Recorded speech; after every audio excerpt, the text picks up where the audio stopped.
Okay, so this bit of equipment is called an anchor dredge, and effectively it's a square metal box with an A-frame on it, and it's designed asymmetrically so that the A-frame pulls along the surface of the sediment while the cutting blade of the dredge ends up in the subsurface of the sediment. And the whole point is to try and get at some of those epifaunal organisms, but also the deeper burrowing organisms that you simply can't catch with the Van Veen grab sampler.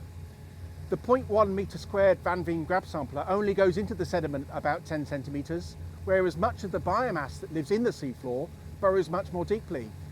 Kind of the length of my leg is the depth at which some of that fauna lives within the sediment. You clearly can't get that with a grab sample, but there's a chance you'll get it with an anchor dredge.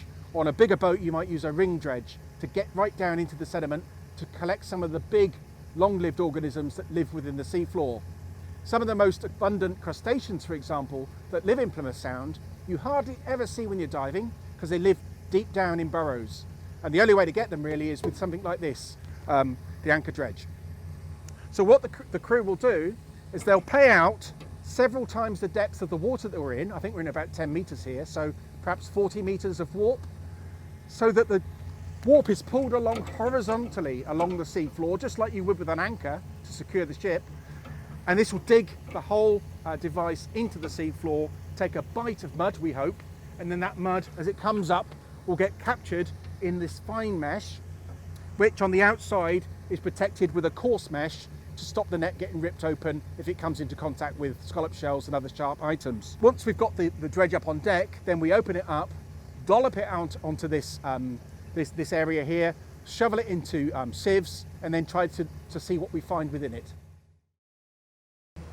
So an important and useful knot that's for tying up the ends of these nets is called the cod end knot, and the idea behind it is it doesn't get so tight that it's difficult to undo, but then again it doesn't open while you're trying to catch the organisms within it. So it's quite a neat, delicate knot. It's a bit like tying a plait as you go along this part of the net here. It's called the cod end, and the idea is you tie that up in a way that allows it to release easily when the net is retrieved and on board again.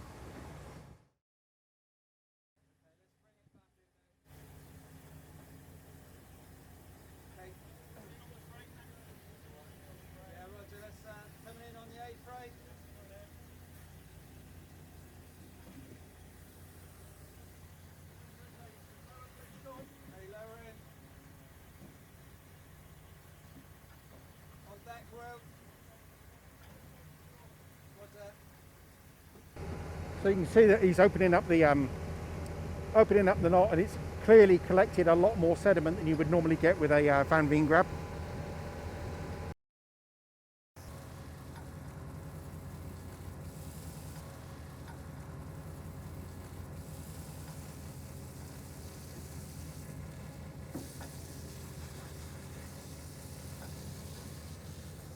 Okay, so this is what we've got here is one of these deep burrowing shrimps. It's not the one I thought we were going to find, which is normally Eupogibia deltora. This one's called Callianassa subterranea. Subterranea obviously means it lives underneath the ground, and it lives in this burrow through which it irrigates the water through its gills, and it hardly ever has to come out of the burrow at all, which makes sense if you're a shrimp. If you want to hide away from fish, not be eaten by seals or anything like that, then hiding down a burrow makes perfect sense.